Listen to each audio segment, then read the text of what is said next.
My name is Barris Siegel. My name is Betty Mays Siegel. My name is Kitty Wiles. My name is David Wiles. And these are my grandparents. Hello, my name is Eli Siegel, and I'm making a documentary about my grandparents. To make this documentary, I've decided to put it into 4 different sections: childhood, young adult, adult, and now. All of my grandparents' histories date back to before they were born. In this section, I will tell you about my grandparents' childhood. Sit back, relax, and enjoy the show. Where originally did your parents come from? My father came from Poland. My mother came from what is now Romania. At the time it was Russia. My father was born in Romania, and my mother was born in Lithuania. My mother is German and Swiss, and my father would be English, Welsh. My mother was originally from Zanesville, Ohio. Her family, early family, going back several generations, were some of the very early settlers in Zanesville, Ohio. They had come to this country from primarily Germany and England, and they were settled first in eastern Pennsylvania and then moved into the Zanesville, Ohio area and were there for many years. Where were you born? Rochester, Pennsylvania, What year? 1926. What were your parents' names? My father's name was Nathan Siegel. My mother's maiden name was Fanny Halpern, Halpern, and of course became Fanny Siegel after she married my father. This is a picture of Fanny Siegel, and she's my husband's mother. My daughter Fern was named for Fanny.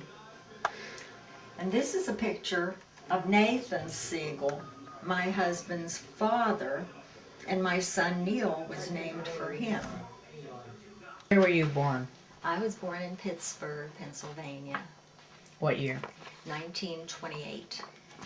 This is me at age 1 year. What were your parents' names?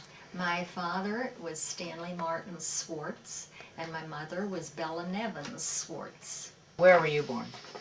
I was born in Wheeling, by God, West Virginia. What year? I was born in 1921. This is now 2005. I will be 84 on April the 21st. I was born in Zanesville, Ohio, What year? 1926. July 22nd, 1926. How many other siblings did you have? I had one sister, Was she older or younger? older, What's her name? Anne. My husband with his mother and his sister. What did you do for fun as like a little kid? Well, we had a number of boys in the neighborhood. We played cowboy and Indian. We played touch football. We played baseball. Played softball, hide and seek, and all the other games that children play. What neighborhood did you grow up in? I grew up in Squirrel Hill. Did you have any siblings? Yes, I had an older brother who's 6 years older and an older sister who's 11 years older. What were their names? My brother is Stanley. My sister is Edith. My sister, my brother, and myself. When was it taken? This was taken at my sister's first grandchild's wedding. What did you do for fun with your siblings or with anybody else when you were a little girl? When I was growing up, we did a lot of roller skating. We played all sorts of board games in the house. In the kitchen, we used to love to make fudge and other candy. And we played all kinds of games outside, like kick the can and Red Rover, I want to come over, and tag and hide and seek. We did all that sort of thing. What were your parents' names? Okay. Well, my parents' name, if you want his real name, was Charles Morris Wiles. And my mother's name was Anna Marie Laus. They lived until they were in their 80s and they passed away. What were your parents' jobs? Okay. Well, my mother, before she got married, worked in a box factory, made cardboard boxes in Wellsburg, West Virginia. My dad, in my early years, was a streetcar conductor, and he ran a streetcar between Wheeling and Stoneville. And later on, he went to work for the power company in the power plant, and he was a foreman up there. He was very fortunate during the Depression that he still had a job. They had 6 kids. I am one of 6 kids. What did you do for fun when you were a little boy? Well, like I say, I had a lot of brothers and sisters. Mostly, I will say, I played ball. But also, we lived near the Ohio River, and we had a boat. And my mother used to say that all of us kids were river rats because we like to run down to the river even when we're not supposed to. But we did. My mother had been a teacher, as had my grandmother. And my father was an electrical engineer. He had worked with Westinghouse in the late 20s, and actually my parents met in a little mining town in Wyden, West Virginia, where my father was electrifying a mine down there, and my mother was teaching school. And they boarded at the same boarding school, and that's how they met. My father continued over his career in many different positions, all of them associated with electrical engineering, electrical construction. Many of the big electrical companies throughout Ohio, the substations, he supervised the buildings. Did you have any siblings? Yes, I have a brother. His name is Richard, or Dick as we know him. He was born 3 years after me, and I have a sister, Joyce, who was born 6 years after me.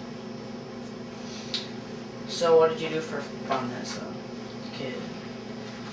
Well, like many kids growing up in the 20s and the 30s, we did a lot of things at home. I was very fortunate. The house that we lived in, we had a very large yard, and so I sort of had a lot of my friends there frequently to play all kinds of games. Some of the same games that you play today, you know, the group games, that kind of thing. One of the things I remember specifically is something that I probably should not have ever been doing. We loved to roller skate, and there was a sidewalk in the front of our house, and it went all the way down to the end of the street. We were at the top of the hill, and so the sidewalk went down for about 3 squares as it went down the slope. About a quarter of the way down was an alleyway, obviously not paved. And the only way we could get down there was to get a good start on our skates and jump the alley. And we did. And I'm not sure that we ever should have been doing that. But nobody ever wound up with a broken leg or anything, so I guess it was all right. How did the Depression affect your family? The Depression came to Beaver County, where I was born, very late. And by late, I mean it came into the county somewhere around 1937, 1938. Prior to that time, there was some effect, but not that great as I remember it, because I was just a little fella. How did the Depression affect your family? Believe it or not, I was young during the Depression, and I knew the word depression, but I didn't know what the word depression actually meant. Because we always had food on the table, we always had clothes to wear, and we weren't hurting. But I knew there were a lot of people who were hurting because people used to come to our back door and ask for food. And I can remember as a little girl, men coming to the back door and saying, could we have some food? And my mother would allow them to come in the kitchen and she would fix them something to eat because they were so hungry. So how did the Depression affect your family? Well, the Depression affected us a great deal. Like, there were 6 kids. And so, like at Christmas time, during the early part of the Depression, every year we took turns. We got a bunch of little gifts, but every year somebody got the big gift, and we had to take our turns. Like maybe first year my older brother got a bicycle. Well, we kept that for years. And maybe when it came to my turn, I got a sled. Otherwise, our gifts were very, very small. We, the biggest deal during the Depression was when my dad took us up to the store, to the penny candy store. And you can understand that. We had a good time at the penny candy store.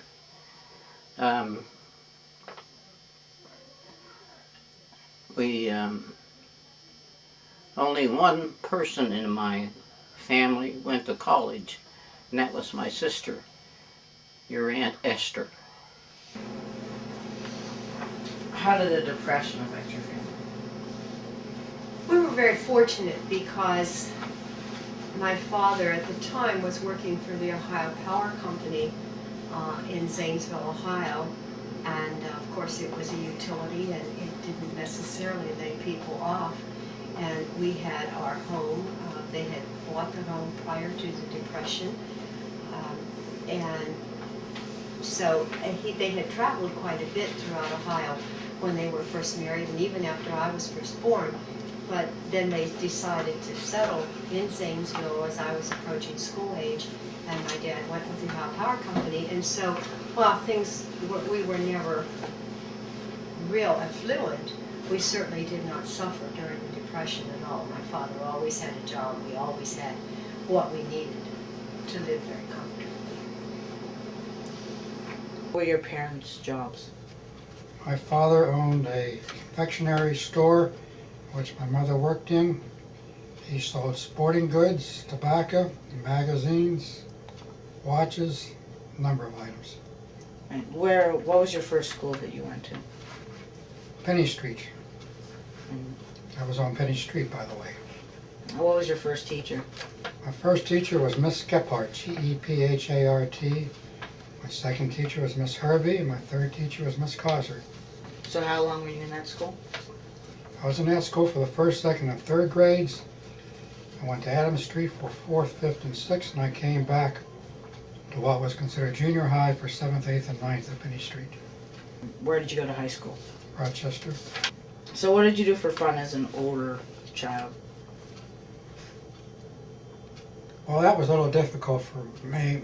My father died when I was 14, and we still had the store. At the end of my freshman and sophomore years, I got out at the regular time, which was 6 minutes to 4, and went to the store and worked. And sometimes I worked in the evenings until we closed at 11 o'clock. When it came to fun, it really wasn't too much. I spent most of my time working in the store. What were your parents' jobs? My mother was a housewife mainly, but she also helped my father in his business. And my father had a dry cleaning establishment, and they also did alterations. And my mother was a very good seamstress, and she handled the alterations. What was your first school? My first school was Roosevelt School. I started there in kindergarten, and I went all the way through the 6th grade. What do you remember about it, like your teachers? In Roosevelt School, Mhm. I loved Roosevelt School. We had a playground on the side of the school, and I used to love to take my jumping rope to school, and the girls before school and at recess and after school, we would play jump rope. And that was fun, or we would play tag. But I loved that school. But in 4th grade, we went to a different school. We went to a 2-room school that was on Beechwood Boulevard. So I had kindergarten through 3rd grade in Roosevelt. Then I had to go to the annex, they called it the annex, for 4th grade. And then we came back to Roosevelt for 5th and 6th grade. Where did you go to high school? I went to Taylor Alderdice High School. I took the academic program. But we had a few electives. We didn't have a lot of electives, but we had a few. And from 9th through 12th grade, I elected to take sewing because I loved to sew, and I learned how to make clothes. In my high school years, I was very much interested in music as well as in reading and that sort of thing. And I did play the clarinet. I played it in my high school band. I also played in the high school symphony. And my senior year, we moved from Zanesville to Granville, Ohio. And that was kind of interesting because when I went there, my high school in Zanesville, my class had about 600 and some students in it, my senior class. And when I moved to Granville, the senior class had 72. It was a good high school because it was in a university town. Denison University is in Granville. But they had a terrible time with my schedule because I had taken things out of sequence in that large high school, and I was planning to take, for instance, chemistry in my senior year, and I should have had it in my junior year, and things like that. And they had a hard time filling my schedule. So they suggested that I go to college. And so my parents enrolled me at Denison, and my senior year I went to both Denison and the high school. So that in 1944 I had finished my first year of college and graduated from high school at the same time.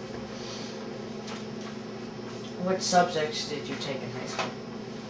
Latin 2, I took Spanish. I took biology, English I took algebra, at study halls. English and 4 years of Latin. When did you first go to school? Was it kindergarten? No, Back in those days, kindergarten wasn't a big thing. Most kids went to school in the 1st grade. And that must have been 1928. And I went to a small school. It was like a long bungalow, and it had 2 grades, 1st grade and 2nd grade. And so how many schools after 1st and 2nd grade, where'd you go after that? Where'd you go after 1st and 2nd grade? Well, we went down to a bigger school, maybe to a building about the size of Falk. And there, they had anything from 3 to 6.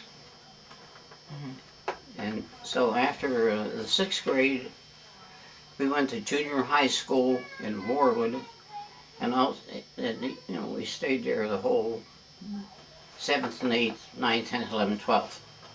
I graduated from Warwood High School in 1939. In this section, war is the main theme. 2 of my grandparents had to serve in it, and one tells her experience living in America throughout World War II. How did World War II affect you and your family members?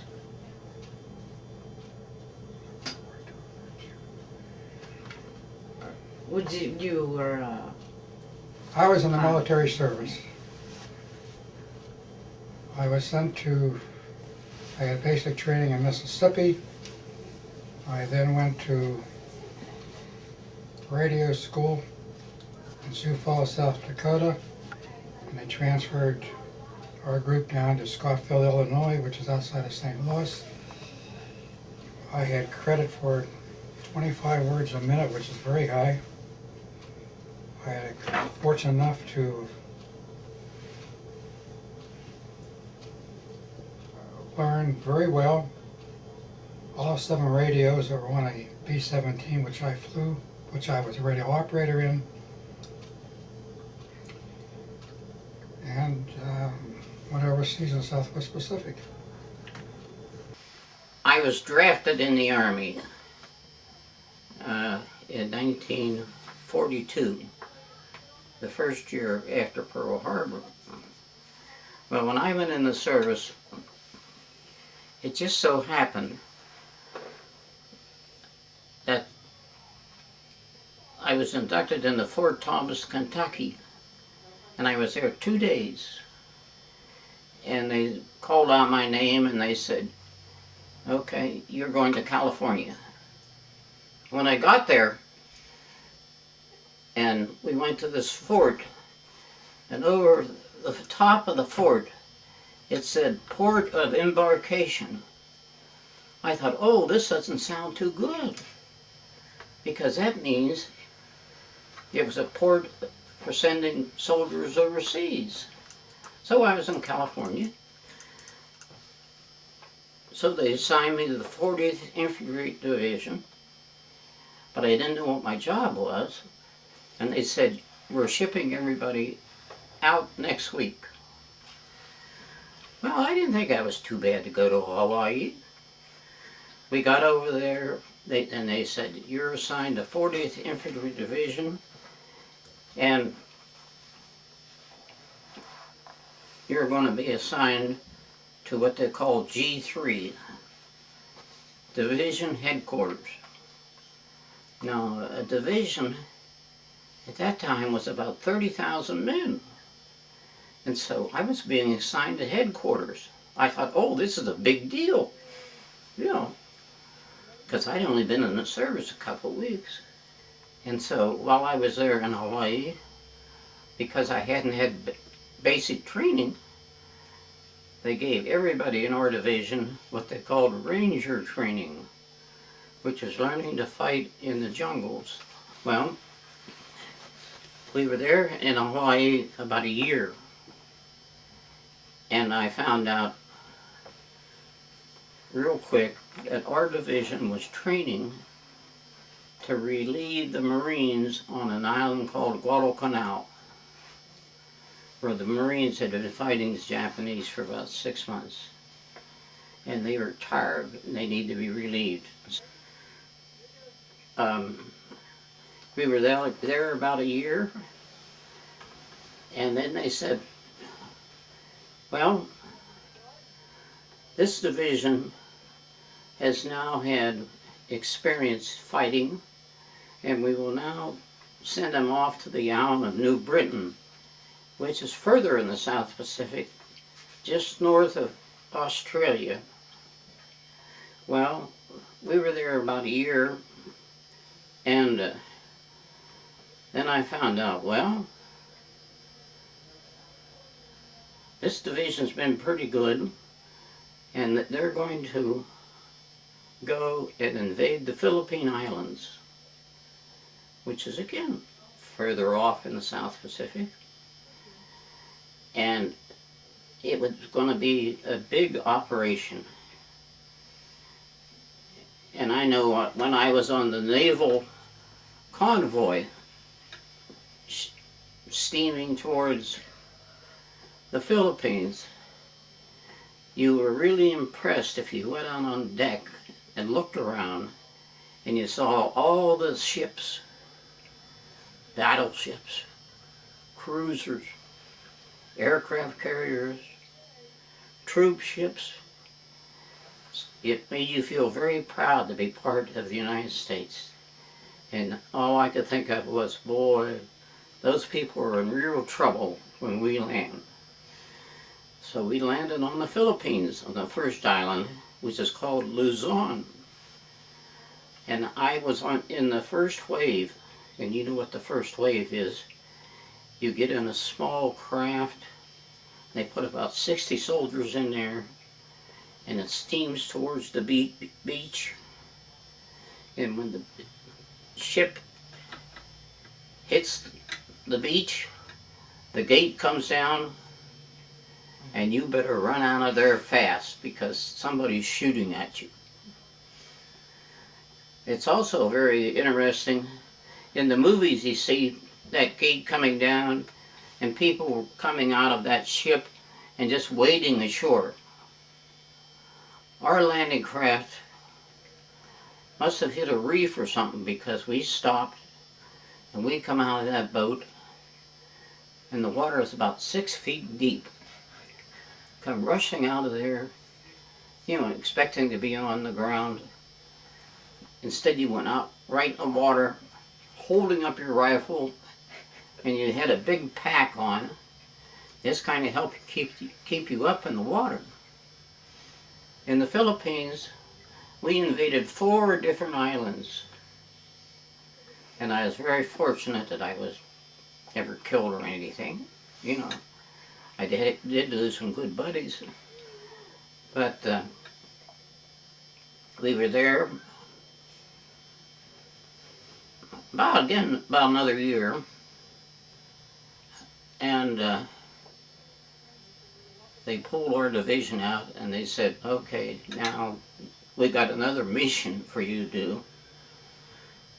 Your division, along with quite a number of islands, was going to invade Japan. I thought, oh boy, I wasn't really for that. Again, I was in headquarters and I got to be in all the planning and everything. And our division was going to land on a small island just off the south end of the main island of Japan. And we were going to take that island because it had an airfield and radar installations. And radar was very new. And so it's very important that you take that right away before the rest of the invading forces came. While we were planning for the operation against Japan, they started the system of, if you had so many points, you could be sent back to the States. Well, you got 1 point for being in the Army for every month, and you got 2 points for every month you were overseas. Well, I was overseas all the time, and I had a lot of points. The only problem was I had 83 points, and before you could be selected, you had to have 85. I thought, oh, pooh, you know, I'll never make it. But then the next day, I was called into the general's office, me and another buddy. We went there, and they said, Sergeant, you have been awarded the Bronze Star. Now, basically, the Bronze Star is given for great achievement in operations against the enemy. Okay. So I guess they thought I did a good job. But anyway, I got the Bronze Star. And I was really pleased and happy to get the Bronze Star, because anybody who had the Bronze Star got an additional 5 points. All I could think of was 83 and 5 is 88. I get to go home. And so within a month, I was boarding a ship to go back to the United States to be discharged. See these stripes that were on my jacket? Each one of these stripes is 6 months overseas. This bar here says I was in the South Pacific. This bar here says I was in combat in the South Pacific. And you'll notice I have 3 gold clusters there. Means I was in 3 major battles. And then I have 1 little arrowhead there. And anybody who wears an arrowhead on their ribbon, you notice that. That means that they were in first wave landing against the enemy. Very important. This here is the Bronze Star. That says, you know, what the Bronze Star is. And And this medal here, because that's a presidential citation in the Philippines. And these are various other ribbons and things. When we were not in combat, you wore a patch indicating what outfit you were in. This little cross here says I was a qualified sharpshooter.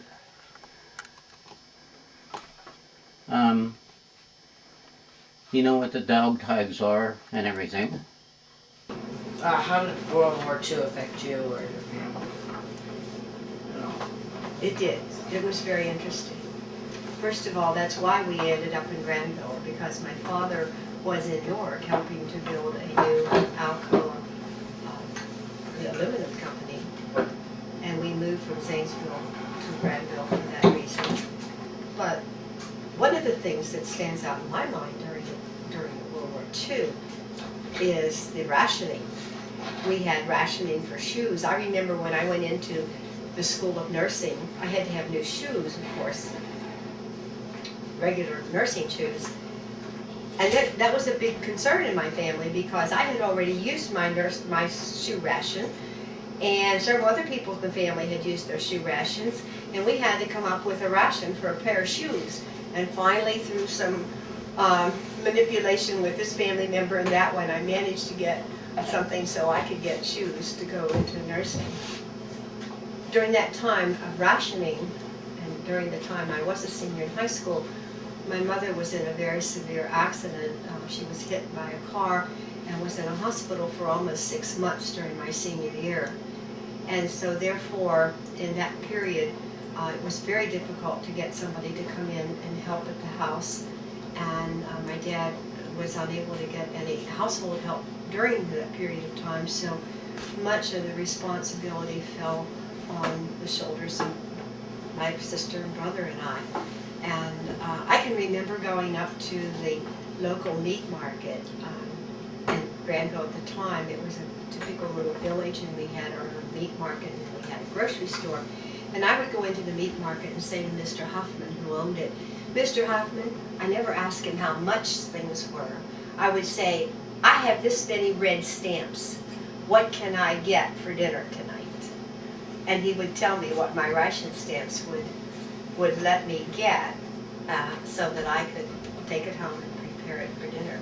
And it was kind of unique, because you didn't go necessarily and say, how much a pound is this? You always said, what can I get with the stamps that I have? And that's one of the things that I specifically remember during World War II, was the rationing, the blackouts. Even in the little town of Granville, the streets would all be dark, and there would be people monitoring the streets to make sure that nobody had their lights on, because there was such great concern that there would be an air attack in that area. Another unique thing that I remember from the war is that during that time I was at Denison, my senior year, I also worked as a student at the library at Denison.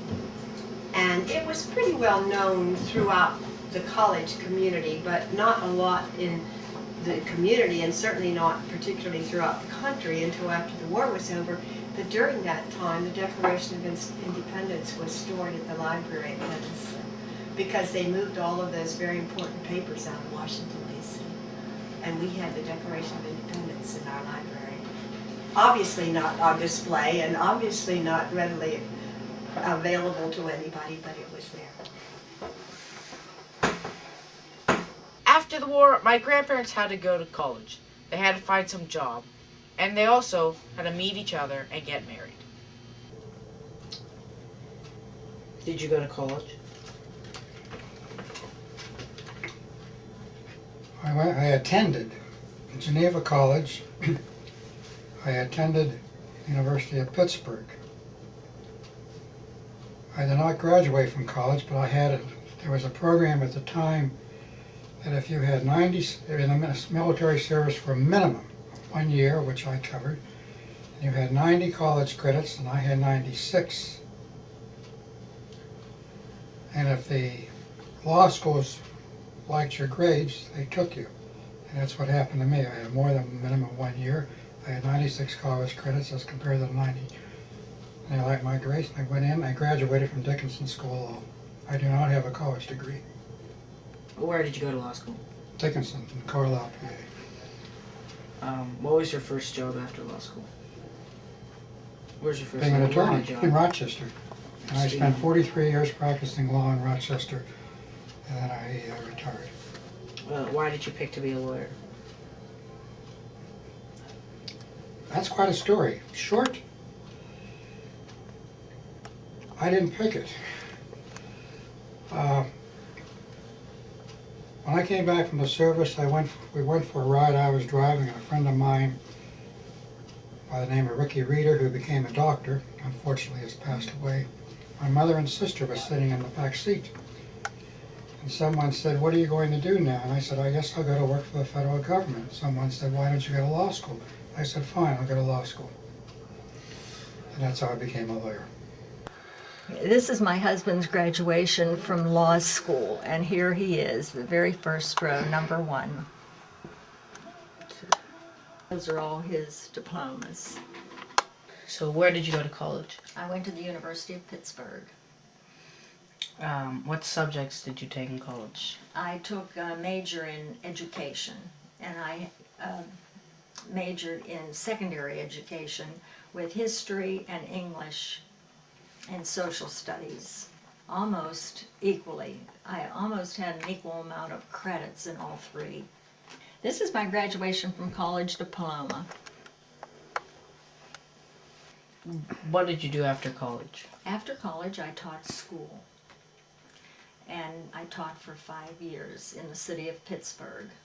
What school? What was the I school? taught at Fulton School, which is now called Fulton Academy, but I taught there when it was Fulton School, and I taught there for 4 years, and then I transferred to Mary Cowley School, which is no longer in existence, and I taught at Mary Cowley School for 1 year. After 2.5 years of teaching, I got married, and it was easier for me to go to a school closer to where I was living. So I transferred from Fulton School to Mary Cowley School because that was closer to where my husband and I were living. Why did you pick to be a teacher? I really enjoy it. I think teaching is a wonderful, noble profession. And at that time, we didn't get paid very much, but I loved doing it. And I felt very satisfied doing it. After the war, when I came back, naturally, everybody was trying to get a job. So I went back to business school for a little bit, and I got an interview with the Sunoco Company, which is gasoline and oil, and I was going to work in their office. So I went, was interviewed, they hired me, and in the first part of that job, I just did a lot of miscellaneous office work. Then I was transferred to Pittsburgh to be in the Pittsburgh district, and I was going to work in the sales department. And after I was there, kind of learned the ropes. They got me to keeping track of all the gasoline sales to everybody and keeping track of the prices. So I became a price coordinator for the Sunoco Company. As I was preparing to graduate from high school, and I had this first year of college in, and I really wasn't sure what I wanted to do. My mother, as I said, had been a teacher. My grandmother had been a teacher. Everybody thought I would be a teacher. I wasn't real anxious to be a teacher. And so I had a favorite aunt who was a nurse. And a very good one. And at that time, they were recruiting people to go into nursing because in 1943 and 1944, they were desperate for nurses in the armed services because of the great demand during the war. And so I chose to go into nursing, to transfer to nursing. I applied at several, at that time, most of the good nursing schools were part of large hospitals, and I applied at Johns Hopkins and at Philadelphia General, and also at Ohio Valley General in Wheeling. I applied there because my family physician highly recommended it, and it was where my aunt had graduated. So I decided to go to Wheeling, which was much closer. So, did you go to college? I didn't go to college per se. I finished that first year. I transferred to the School of Nursing. I was there for 3 years and sat for my nursing exam, my registered nursing exam. And haven't told a lot of people this, although your grandfather knows it.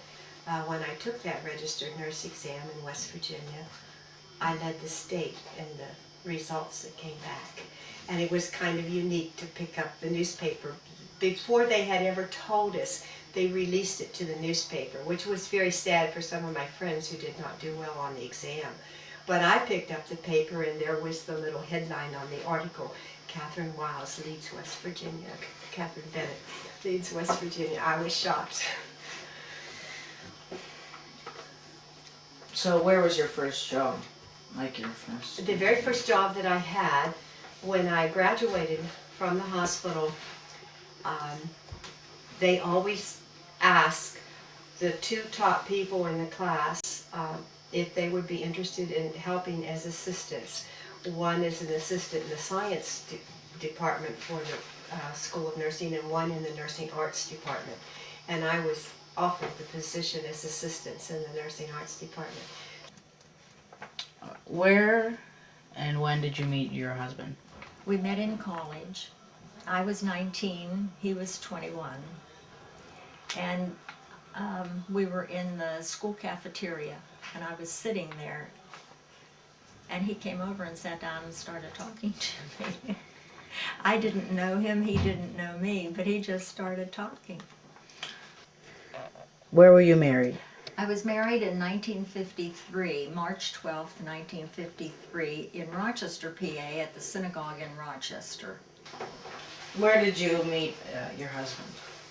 When I was still in high school in Zanesville, I had a very good friend whose brother was also in the service. And as it turned out, he was actually in the same company as David. That we like to get mail, and mail was very scarce. And so me and another fella, I exchanged names. He said, you give me a name of a girl to write to, and I'll give you a name of a girl to write to.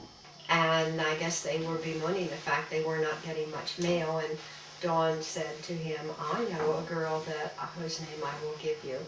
And so he did, and he told me he had given David my name. So we changed. And so I wrote to this person, and she wrote back. And we finally decided when I got back, I could call her up, make a date. And when he came back, after the war was over, he looked me up, and we began to date. The girl I was writing to is my wife, Kitty. And subsequently, we were engaged and married. And so, you see, because of the war, I got to meet her. And because of the war, Eli got to be born. So, the war is terrible, but sometimes good things can happen to you. When did you have your first child? My first child was born in 1956, a girl, Fern. And my second child was 1958, a boy, Neil. And my third child was 1962, a boy, Lee. This is Lee, this is Fern, and that is Neil. This is Neil when he was bar mitzvahed. This is Lee when he was bar mitzvahed. How many years after your marriage did you have your first child? We were married for several years before we had children. In fact, sort of worried about that a bit, but in 1953, we'd been married in 48, and in 1953, your mother, Pam, was born, and we were thrilled. How many children did you have?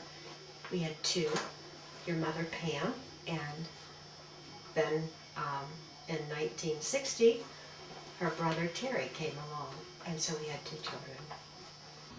In this section of the documentary, my grandparents will show you their lives now. When did you retire?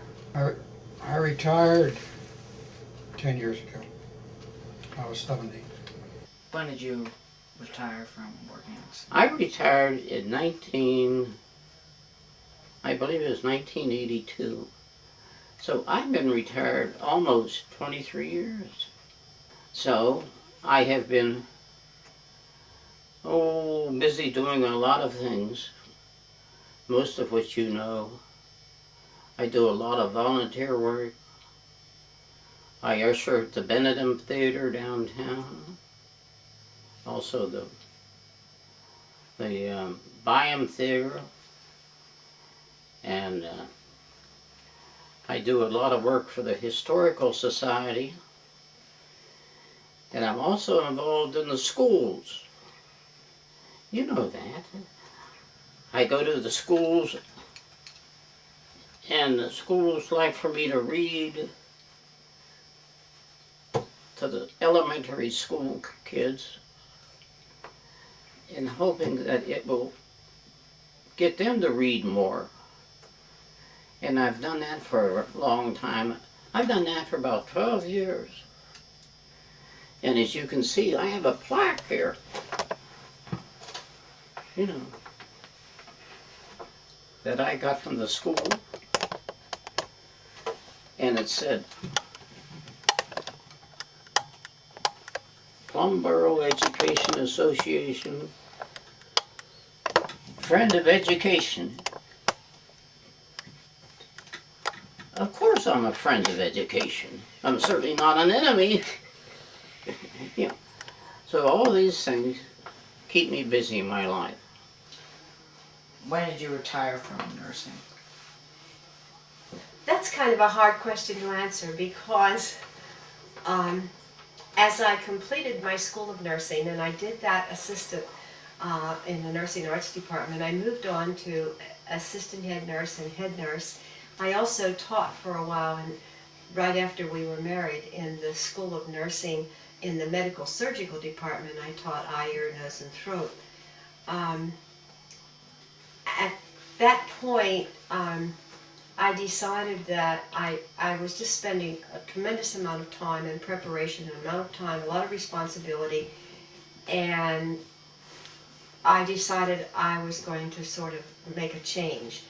And I had an opportunity open up where they had closed a small school of nursing in Glendale, West Virginia, and they were going to establish a school for practical nursing. And this was the very beginning of them trying in the health field to provide some kind of assistance. They did not have nursing aides at the time. They did not have practical nurses.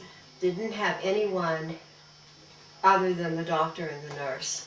And so they were establishing an actual prepared position as practical nurse, and they were using some of these closed nursing schools to do it. And I was offered the opportunity to go down to Glendale and to establish that school.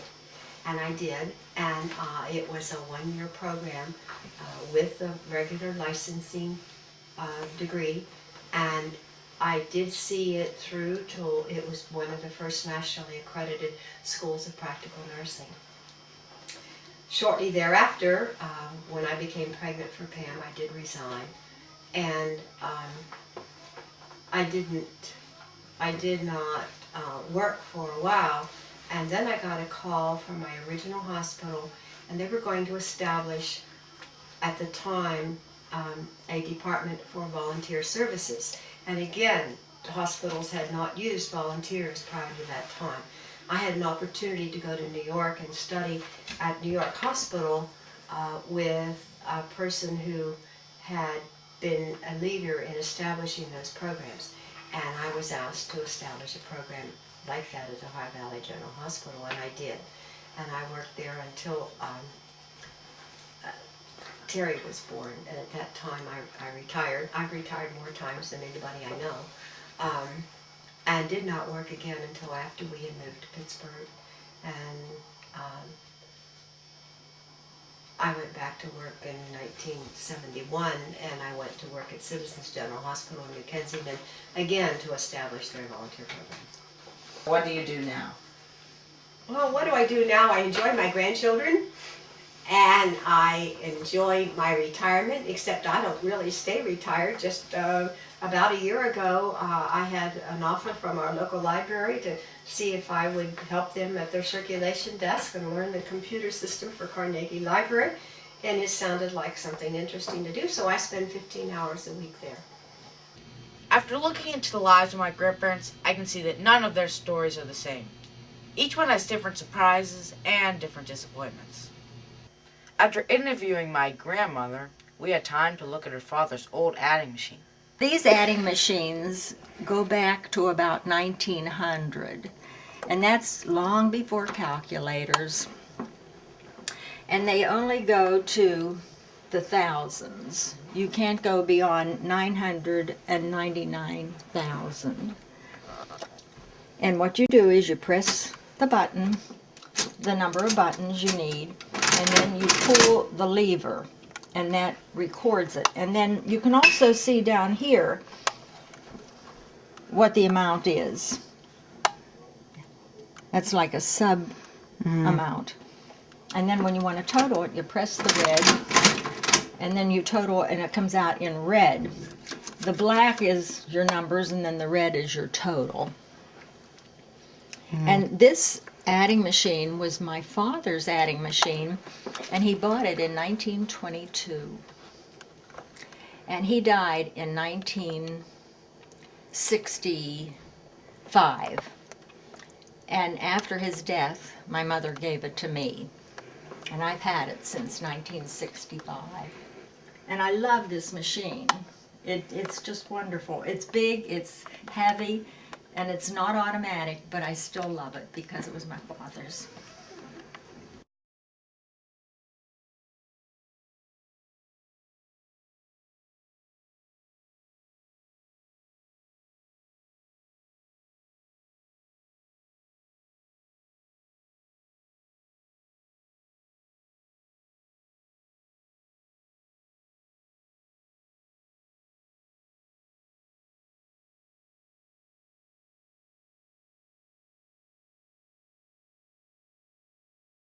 Thanks for watching.